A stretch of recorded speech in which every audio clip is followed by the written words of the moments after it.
All right, Moni, who is next? Kalnazar, pulling him up now. Kalnazar, how you doing? Hey, what's up?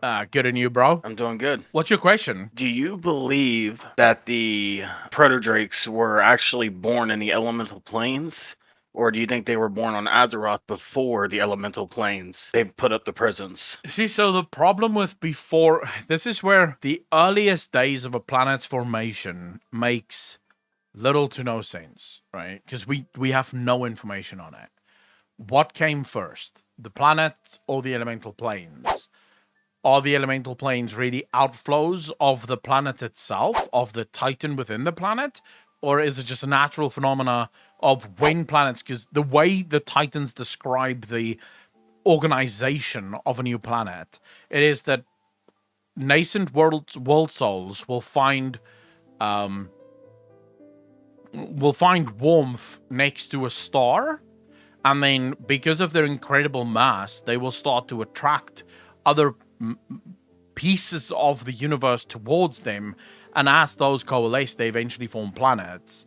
Those pieces that they attract towards them could very easily also be magics, right? So primal magics that sort of find their way into it. I don't know if I can answer the question of which came first, the world or the elemental planes. It almost inevitably has to be the world, right? Because at some point the world was still forming layer by layer by layer around Azeroth, and there wouldn't have been necessarily elements yet, because most likely there wasn't water yet, and most likely there were no mountains or earth or anything like that. It was literally just layers and layers forming around it. There's the one that I believe, which I think makes a lot more sense because I think it explains things a lot better, and that is that elements come from titans. So from the nascent titan that is born there. So the argument that the titans used is that Azeroth consumed all of the spirit at some point during her sort of forming years, right? She consumed all of the spirit. But what if Azeroth never had spirit to begin with?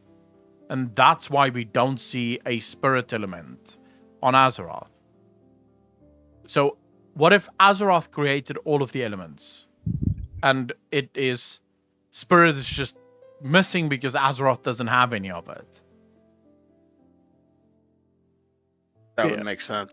Yeah, I think the reason I prefer the argument that it comes from Titans is it closes a lot of the questions that would arise, much like you just asked, if we go the other way. So we say Titans exist and then elemental forces formed on the planet. Then we get to the question, well, when did they form? How did they form? Where did this magic? Did someone introduce this magic? Because we know for a fact the elements existed before the Titans arrived on Azeroth. Because when the Titans arrived on Azeroth, the Elemental Lords were already driven mad by the Old Gods. Right? So the Elemental Lords have been there for a long time. The Old Gods drove them crazy, and they were basically warring with each other as a result of Old God influence. The Titans then, incapable of calming the elements, basically locked them up to ensure that they would cause no more harm to Azeroth as a result of, their warfare and shit like that. So I don't know if I like those gaps, because those gaps almost inevitably lead to more questions and no answers. Whereas looking at it from everything starts with the Titan and therefore flows from the Titan, it explains it a lot better. At least in my opinion. What's your opinion on it, if I may ask? Well, the main reason why I even brought that up is because of what what's her name, Razagath, I think, said to Alexandra when she sat there and said you betrayed the planet that gave you life. Oh shit, I didn't even think of that. So basically Razagath confirms my theory.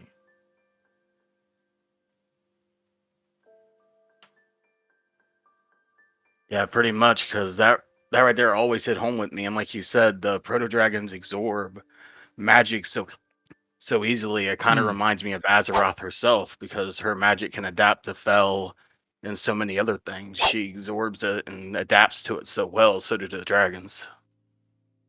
Yeah, I just want to answer, like, DK Rise in the comments basically spoke to your question here as well. But then the coalescing would never have stopped, DK Rise. If indeed that is the case. So in other words, the planet formed and then that allowed for the elemental magic to coalesce. Why did it stop? It wouldn't stop. Because primal magic, insofar as the elemental magics are, they're primal. They're everywhere. They're supposed to exist all throughout the universe. They're supposed to be the beginning of the universe, came from primal magic. It wouldn't have stopped, right? It would have just continuously gathered and gathered and gathered and become stronger and stronger and stronger. But that does not seem to be the case. The other argument I would have to your point again, Kalnazar, would be Azeroth and the dream, right? Azeroth dreams and her dreams become reality. We know that the dream of Azeroth is meant to be the perfect world before any corruption took place. It suggests that everything and anything, and also the dragons upon their death, enter the dream. And Ardenweald seems to be an extension of that dream. I would suggest that I'm 80% sure that the elements in the Proto-drakes come from Azeroth herself. There is another argument there. What if the elements are natural? So they will form on every single planet. This is just a given because they are everywhere and they do make up the fundamental building blocks of the universe. The energy of the Titan is what allows for these elements to ultimately awaken. So because the Titan has energy, this forms the elementals. But what if the dragons are not natural? So in other words, the elements are, but the dragons specifically was a creation of Azeroth in order to control the elements. So imagine this. Why would Azeroth consume spirit? For what reason? If we believe the Titans and Azeroth did indeed do that. Could it be that Azeroth didn't want the elements on her, I guess, so to speak? The elements were draining power, or perhaps the elements weren't trustworthy, or whatever the case may be, but Azeroth didn't want these elements. And so Azeroth consumed spirit, but by the time she was done consuming spirit, the others had grown powerful enough that she could not consume them as well. And so she created these Proto Drakes that was supposed to effectively destroy the elemental lords. But before she could finish her sort of goal, before she could finish her task, the Titans arrived, locked the elements within their realms, and basically locked her up as well, so that she couldn't actually follow through on everything. That's a wild theory for which there is literally zero evidence, though. So don't start running with this. Yeah, it makes sense though because of how well they absorb energy. Yeah, I mean, if Azeroth literally created them to absorb energy, it explains why they're so good at it, and why it seems like they don't have a limit on how much power they can acquire. Yeah, the power is effectively just based on how much time they can spend next to an energy source. Makes a lot of sense. Another question on that topic that I had is, what about the storm drakes from Legion? I can't remember the zone right now, but they kind of look like dragons, but they're not aspects, but yet they have Drake in their name. So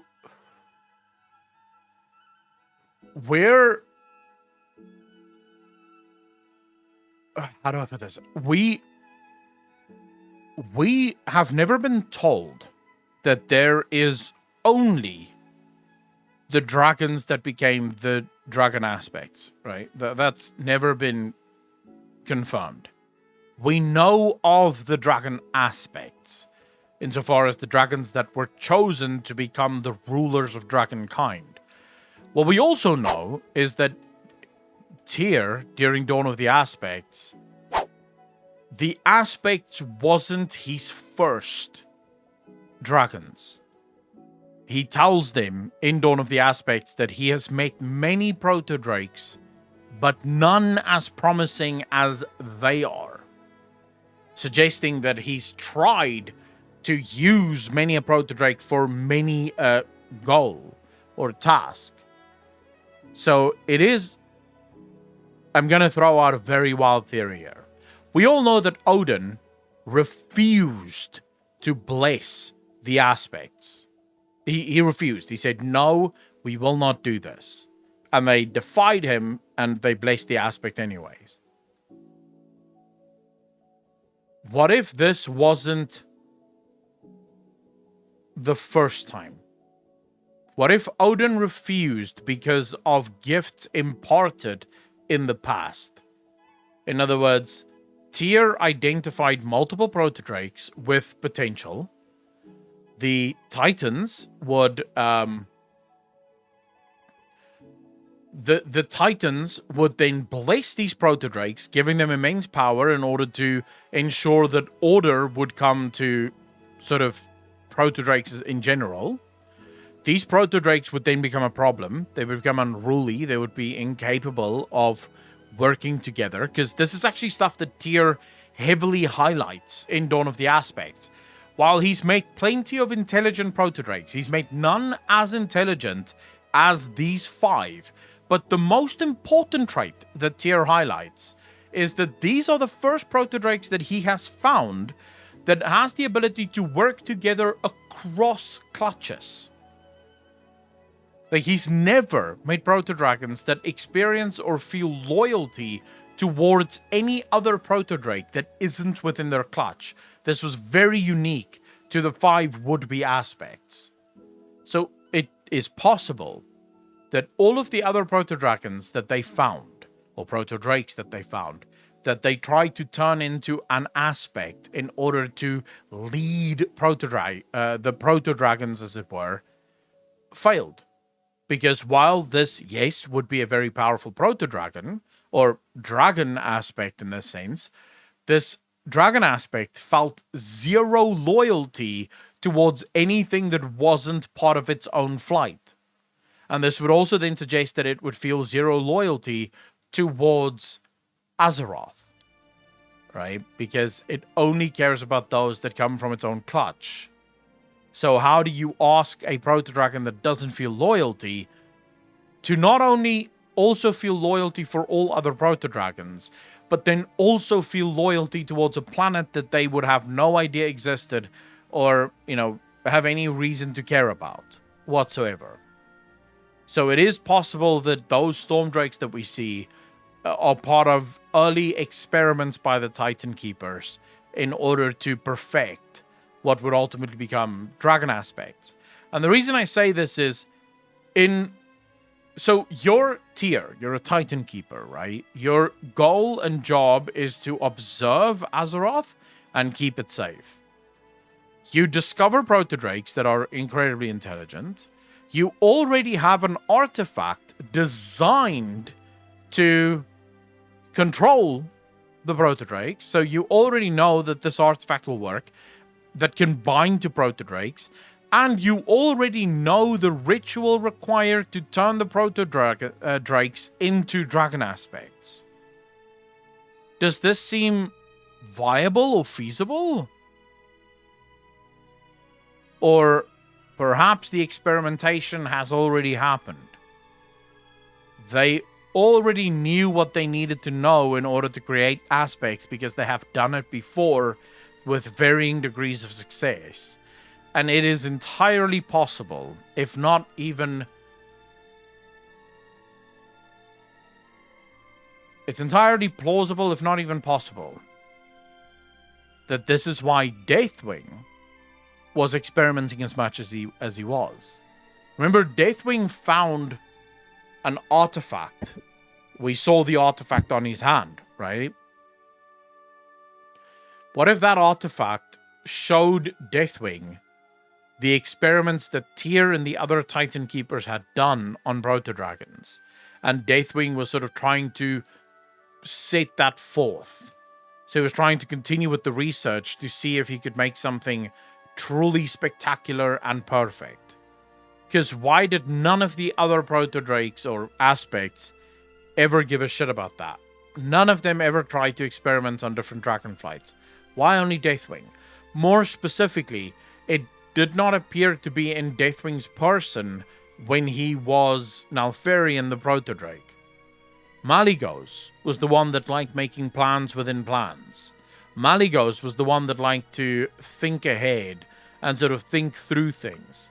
Deathwing was impulsive, or Nalfarian. He was impulsive, he was a fighter, he loved fighting. But building an army takes an incredible amount of forethought, right? Something that Deathwing or Nalfarian wouldn't even have had at the time, or at least have had little of it.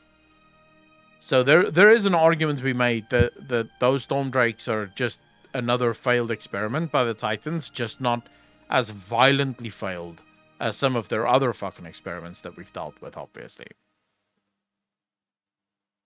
And that would make a lot of sense with how much we know the Titans like to experiment. Yep. It's what they do. They kind of remind me of Skynet in a way. Yeah. I mean, I'm not going to lie. I don't trust the Titans. I have not ever trusted the Titans. I've made my thoughts on the Titans, I think, very clear. And I do wonder why so many people would trust the Titans, if I'm honest. Anyways, Kalnazar, do you have anything else that you wanted to add, or? Just one more thing to put on top of this, because I've always found it interesting Mm-hmm. that the trolls also have a really good ability to adapt to magic, because they evolved to elves from exposure to arcane magic, I think. Yeah. So trolls are also one of those very early primordial forces that we do not actually know how they came to be. We know that they are one of the few quote-unquote natural races on Azeroth. Before people get in here and say, oh, but Akalon, actually, the elves are natural too. The elves come from the trolls. There's no reason to believe that that was necessarily natural. We just know that it happened. The trolls were natural, which makes one wonder what made them and why. Why this species that is other than, unlike any other animal on Azeroth, with an intelligence or a capacity for intelligence, that the only other races that match that intelligence are Titan created, so to speak, right? And that's very, I guess, weird, we could say. There's plenty of rumors about where the trolls come from. There's plenty of sort of stories about where the trolls come from, but it's never been confirmed. I don't think it's been, unless I'm missing something major within the story. But as far as I know, it's all rumors, which, you can believe or don't believe. I just know that it's strange, to say the very least. Because with exposure to Fel, we got the Blood Elves, right? The Blood Elves renamed themselves because they lost the light ward of the Sunwell. Yeah. Yeah, it's when the Sunwell got corrupted and they lost access to it that they renamed themselves Blood Elf. But it was just another. I can't remember the early history. I would have to go check for you. But it was basically just another faction. They were the Qualderai, if I'm not mistaken. They were the High Elves that then eventually started delving into, as a result of Prince Calthalas, that basically just corrupted the fuck out of all of them, and that then led to them becoming Blood Elves, or at least the ones that resisted became Blood Elves, and, he went on to do all manner of weird shit that obviously did have to do with Fel, but I don't think the Blood Elf specifically comes from Fel, no. No, when they lost the Sunwell, the High Elves turned Blood Elves in honor of the fallen from when Arthas stormed Quel'Thalas, turned to Fel magic as a source to stave off their addiction to magic. Like, the Sunwell was a font of arcane magic that was made from one of the few vials of the Well of Eternity that Illidan had. And then once the Sunwell was corrupted by bringing Kel'Thuzad back to life, the Elven people found themselves that they had been terribly dependent on the energies of the Sunwell. You can see that in early Quel'Thalas and Burning Crusade with the elves fallen, the ones that get starved of arcane magic fall into this dredge type thing. Yeah, that's from and then, the Moonwell. Yeah.